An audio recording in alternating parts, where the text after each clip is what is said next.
We were talking the other day, actually, the Śikṣāṣṭaka came up.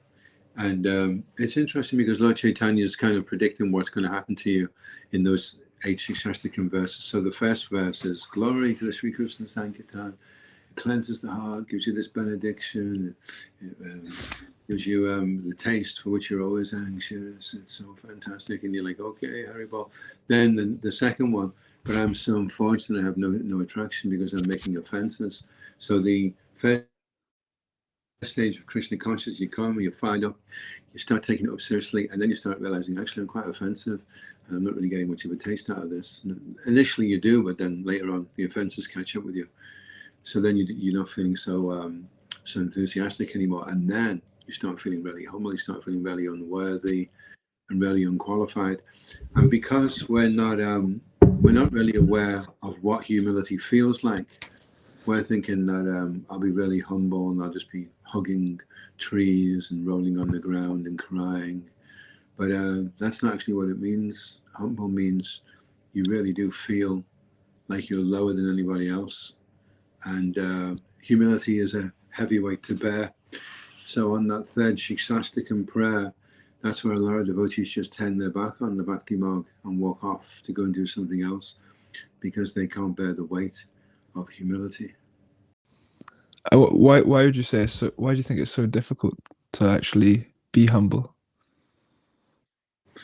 Because it means seeing everybody else as better than you, and it's not our default.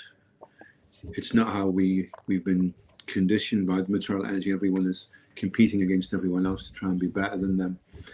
And even if the person's richer, you're cleverer, or you're better looking, or you wear a better style of clothes, but in some way or other, you've got to be better than other people, even if they're better than you in so many ways. You're always trying to cling on to some way of being better than them because of our insecurity, really, because we're not connected with Krishna, and we're trying to just go it on our own, which is putting us in a very insecure position. So we have to grab onto these types of supports to edify ourselves and substantiate ourselves as a force to be reckoned with, and being I'm a cool guy, And suddenly all that is getting dismantled. It's all getting broken down, and we're thinking, oh my God, I'm going to be so vulnerable. I can't do this. We're trying to defend ourselves. The strongest animal propensity is defending, and suddenly we're not able to do that anymore. We're having to accept that we're not so good or better than anybody else. So that defending thing can't come in. So that's really, really hard to resist that. So you were saying that because of offenses, this feeling of humility comes about, because is it like Krishna will reveal our shortcomings? That's a later stage, yeah. Well, you start feeling offensive and unworthy, and so then and then you see, at any stage you can give up. You could even give up at the first stage where you're saying Haribol and everything's great, and then just decide you want to go and do something else because you're not that sincere. But you push on through that. Then you get to the stage where you realize you're a bit offensive, and then you push on through that, and then you start being humble. And that's how you're able to get to the stage of mānadena. I have no desire for anything now. So each step precedes the other. So humility is a step on from being offensive. That's when you're getting cleared of your offenses. That's how you get cleared of your offenses, by becoming humble.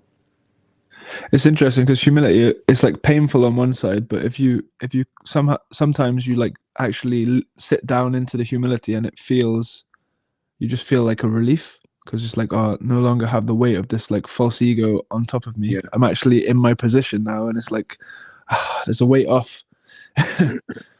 But then an acquired taste as well, because we it's like when you have jaundice and someone puts some sugar in your mouth, your natural inclination is to just spit it out, because jaundice condition doesn't make it taste sweet. So humility is an acquired taste. Once we start to get healthy, spiritually healthy, we start to relish humility, feelings of humility. But the knee-jerk reaction is defend myself, smash this person, refute, deny, and fight with every last bit of energy that I've got to establish my position, you know. Yeah, it is crazy because it's like you're gradually being shown that, because you were saying on the Japa Sangha last week, I, me, and mine, like false ego.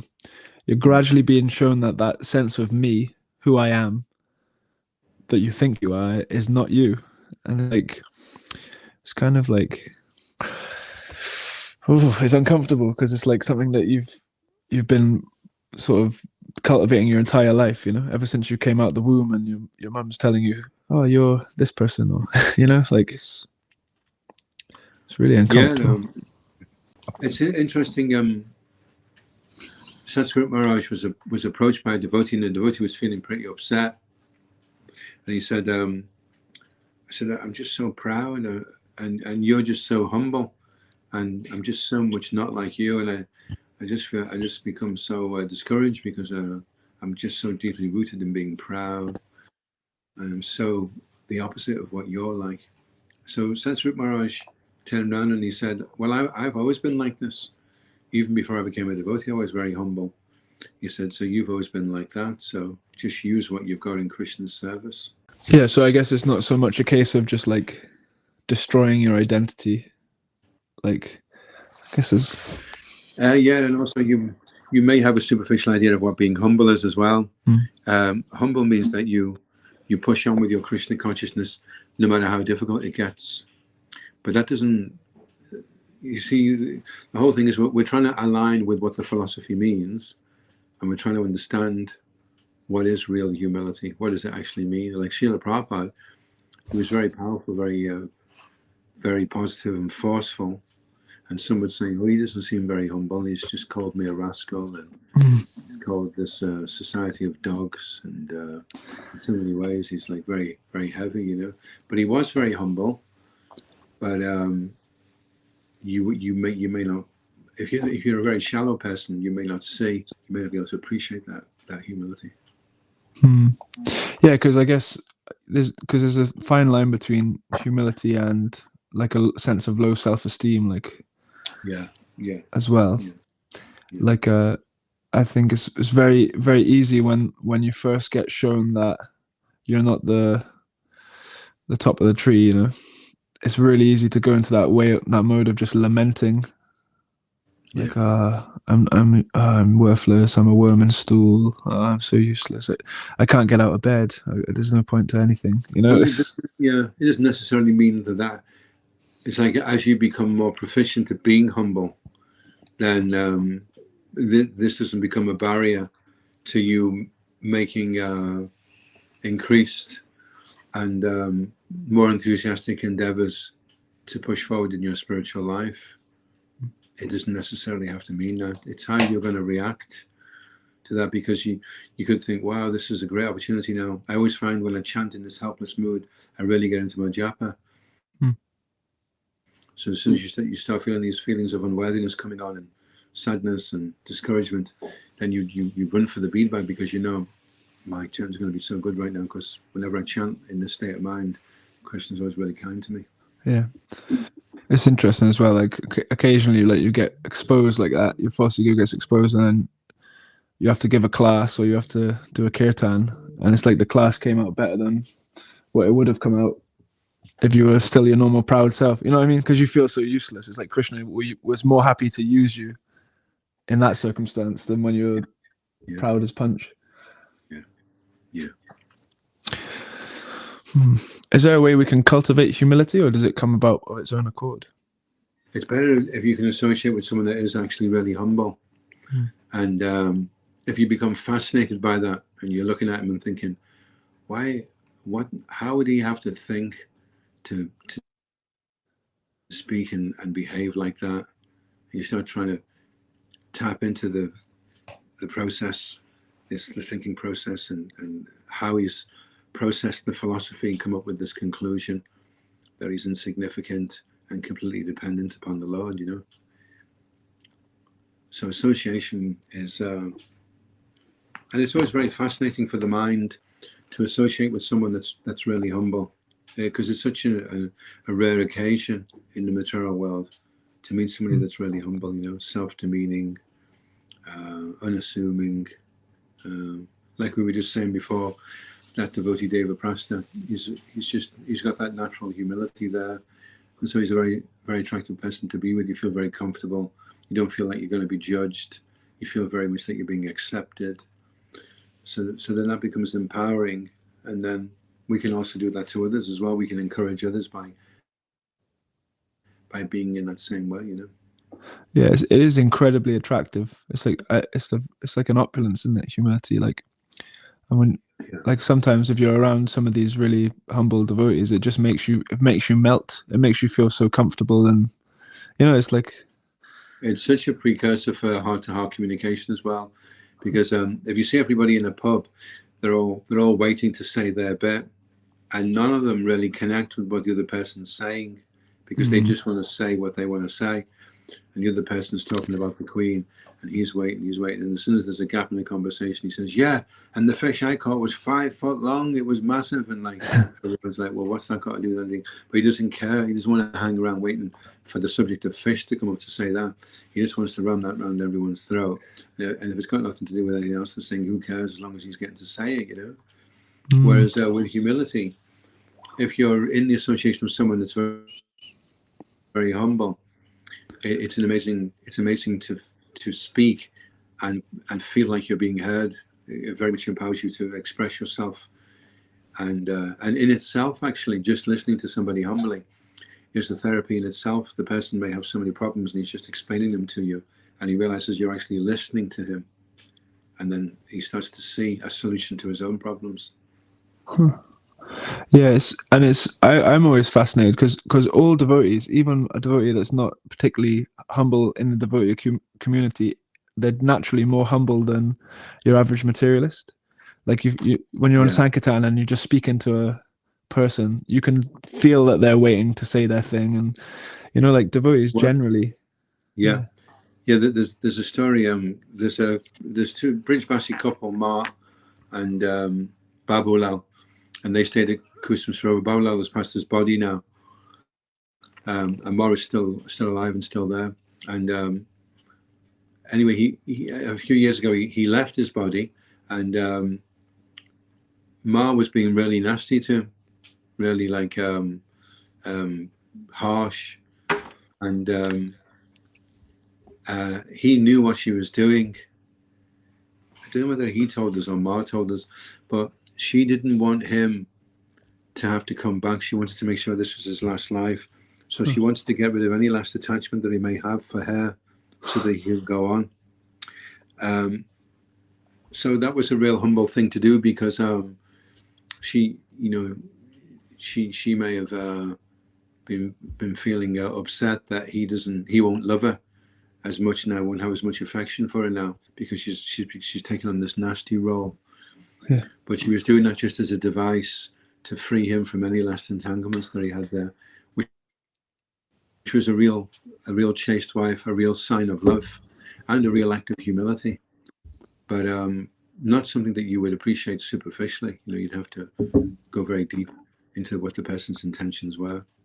Yeah, it's like material minded. It doesn't compute. I remember when I first moved in the ashram, I went and did a task with Granga Gopal, and he said, "Oh yeah, I'm not a very advanced devotee." He just said it to me in passing, and like my mind, I was like, okay, he's not advanced. I just marked him as not an advanced devotee. Like I was like, okay, he's not advanced. And then from then on, I just treated him like he wasn't an advanced devotee. Like I couldn't understand this concept that you would put yourself down.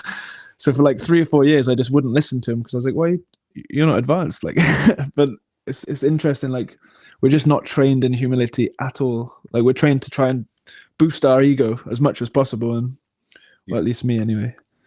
So it makes you realize actually that sometimes, even though a devotee doesn't want to do it, he has to assert himself. Yeah, it's like Srila Prabhupada. He would say, "Look, I am the spiritual master, and you need to do what I'm telling you." And although he was very humble, sometimes he realized he would just have to assert himself. Otherwise, the devotees would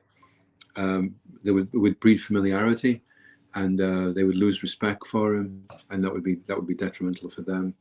So so sometimes we have to be careful that we don't express our humility in the wrong company. Yeah. Otherwise, the devotee could look on us in a way which would make it difficult for that devotee. He would be making offenses, and we don't want that devotee to make offenses and slow down his progress. So therefore, sometimes we have to avoid showing our humility in front of younger devotees. It's such an interesting subject.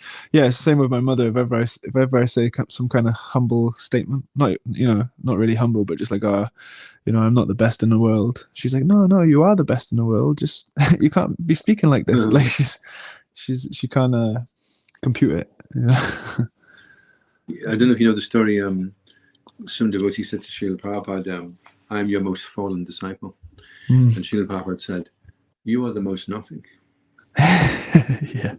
So he was even trying to get mileage out of being humble, being most humble. Yeah. Go around with a badge. I am the most humble devotee. Yeah. tṛṇād sunīcena. And humility is the first item of knowledge we hear in the Bhagavad Gita, right? In the 13th chapter. And then the opposite, dambo dapo bhimanasya, pride, arrogance, conceit, anger, harshness, and ignorance. These were. So on the one side is the divine qualities, which start with humility and pridelessness, and on the other side are the demoniac qualities, dambo dapo bhimanasya, pride, arrogance, conceit. So pride and arrogance, and so it's such a bad thing that there's nuances of it as well. It's not that you can just be proud. You can be proud, and then you can be arrogant, which is a slightly more kind of aggressive form of pride. And then there's also like humility, and what's the second item? It's like it's also humility, but reworded. Pridelessness, yeah. And it's because I always thought I can't even now actually. What's the difference between pridelessness and humility? Somebody asked Shiv Ramash, and he gave like a kind of technical answer, as far as I remember. But it kind of brings shows how important it is that it's being emphasized, this aspect of it and that aspect of it, and not rather than just saying lump it all in under humility, all the different nuances of humility as well. Yeah, it's like the word for love in English. In Sanskrit, there's like 70 or 80 words for love, isn't there? Like this. Wow. Yeah, it's like the in terms of like, because I heard that you can tell a language according to you could tell the priorities of a civilization by the language that they speak. So the English is really, really good at conveying like business exchanges and how to change money and this type of thing. Yeah. Where Sanskrit is just so good at expressing emotions and love and feelings and deeper, more subtle. Yeah, there's a section in Nectar Devotion which describes different types of smiling. There's one smile which just comes up at the corner, then there's one where a dimple appears, then one where it puffs up around the eyes, and then one where the teeth start to show, and then one where the shoulders start to shake. All different stages of smiling, Yeah, it's amazing. Like, do you know? Are these words that people are observing, like these things, and giving them names, or are they just like eternal, like Sanskrit's? Yeah, well, it's interesting, isn't it? Because if we just look at it from the evolutionary point of view, you have a cylindrical tube with a round lump of flesh on the top of it, with a slit in it where it puts bananas and things that it's eating, and when that slit goes up at the corners, it indicates that it's happy. Yeah. Why do they go up? Why not go down? Why not one up, one down? And why is it the same for everybody? So therefore, being a perverted reflection, then in the spiritual world, that's what it is. When you smile, then it's because you're experiencing pleasure. Yes. It's really mind-blowing just when you first hear Sankhya, like the Sankhya philosophy, like 13th chapter, really like the field of activities and the senses and their sense objects and all of this kind of how plainly it's explained.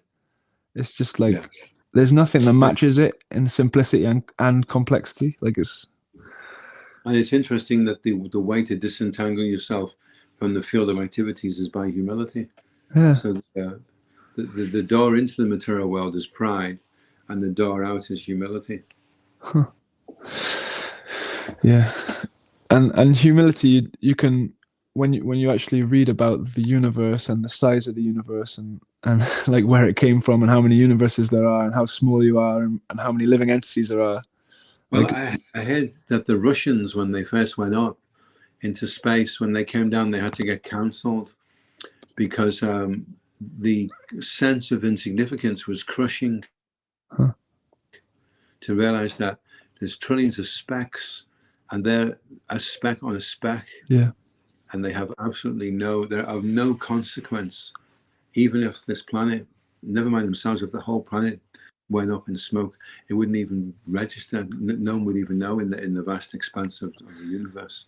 Yeah, it's fascinating. I had an experience when I was about 18, where we flew to Arizona in America, and we went on this route where you go over Canada, and the whole time we were flying, it was a perpetual sunrise. Like the sunrise was following us.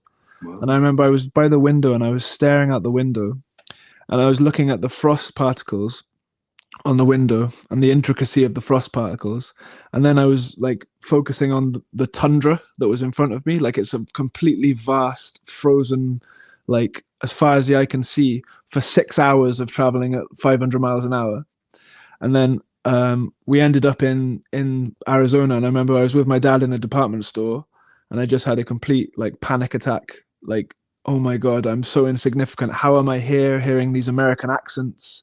This world is so vast. I'm so small. Like I had this full like existential crisis just from looking out the window on a plane, you know? Yeah. Yeah. Because if you think about that, just the complexity of one snowflake, and then you can see this tundra is just completely covered in these complex structures.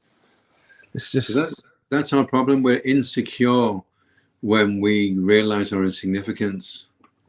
And as you become spiritually strong, you're okay with being insignificant. You can deal with that. You can cope with it.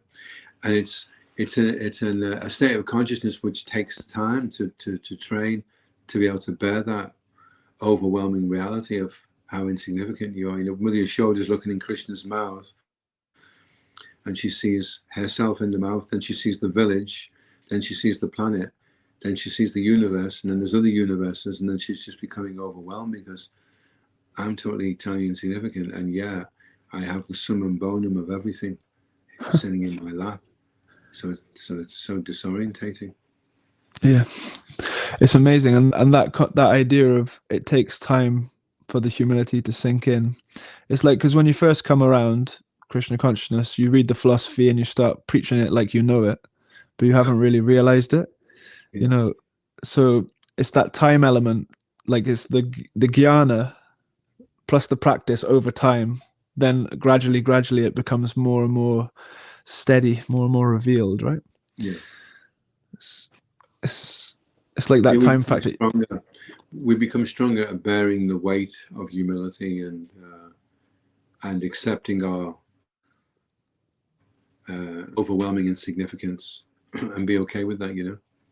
And actually, we start to see that others are also the same. It's not just us.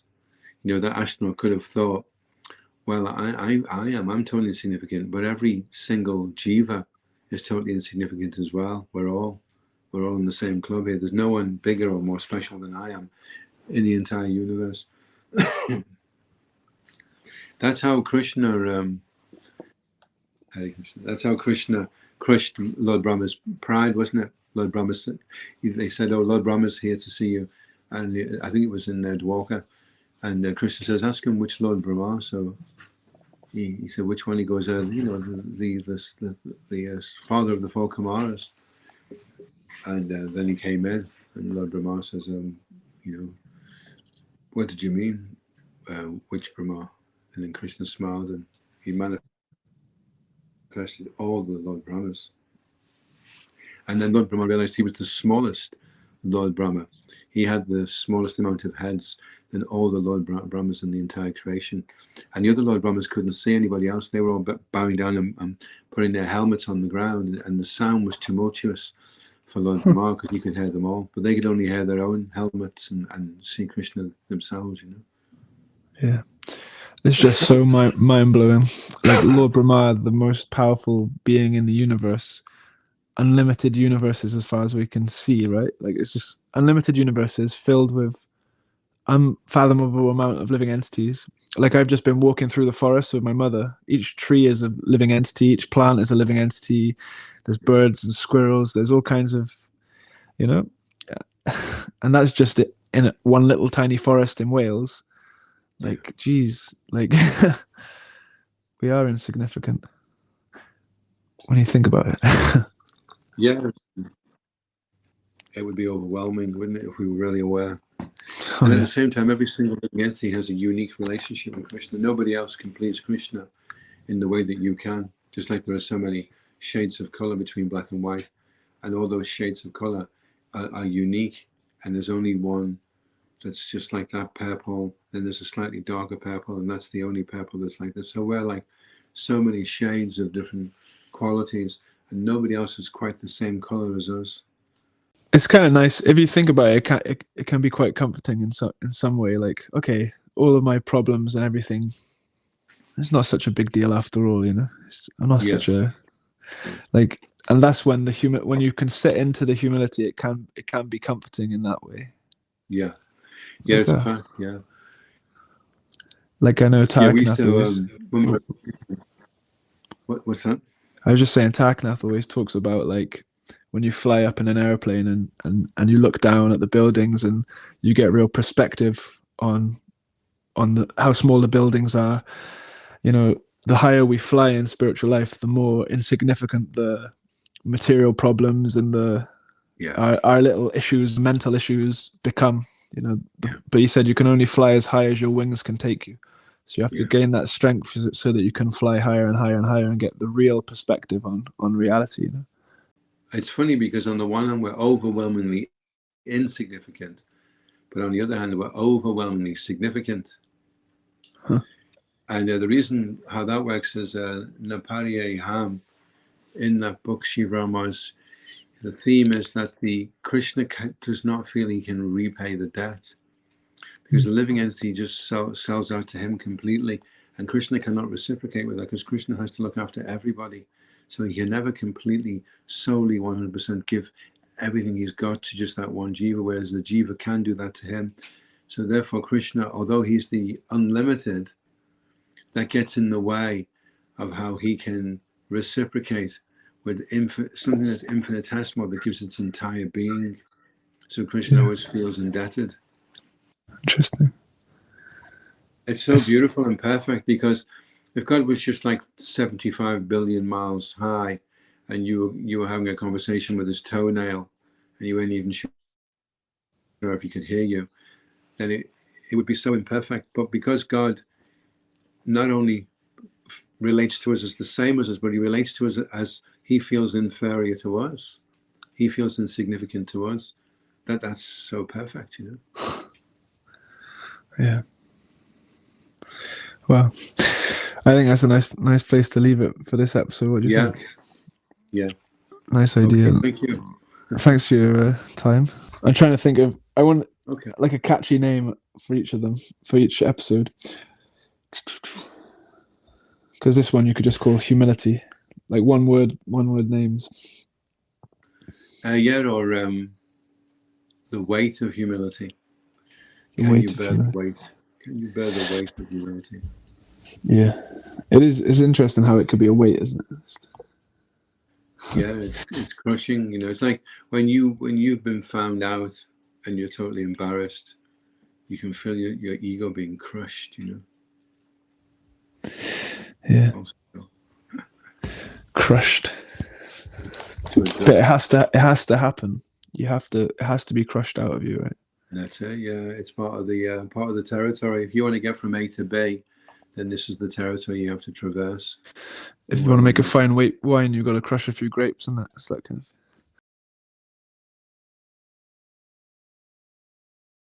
Trying to find a humble state of mind. Man, I know I spent my whole life blind, and I know I'm meant to leave behind all the things that pull me back, rewind. I once was lost, but then I got found. The holy mantra, the sacred sound. I say it to myself and I say it out loud, but there's no way I can say it when I'm way too proud. tṛṇād sunīcena, taror sahiṣṇunā, amāninā, mānadena, kīrtanīyaḥ, sadā, hariḥ.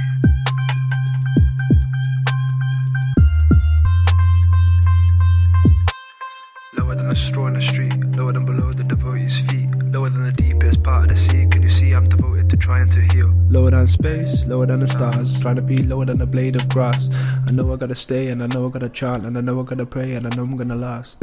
Lower than the blade of grass, lower than the blade of grass, lower than the blade of grass, lower than the blade of grass.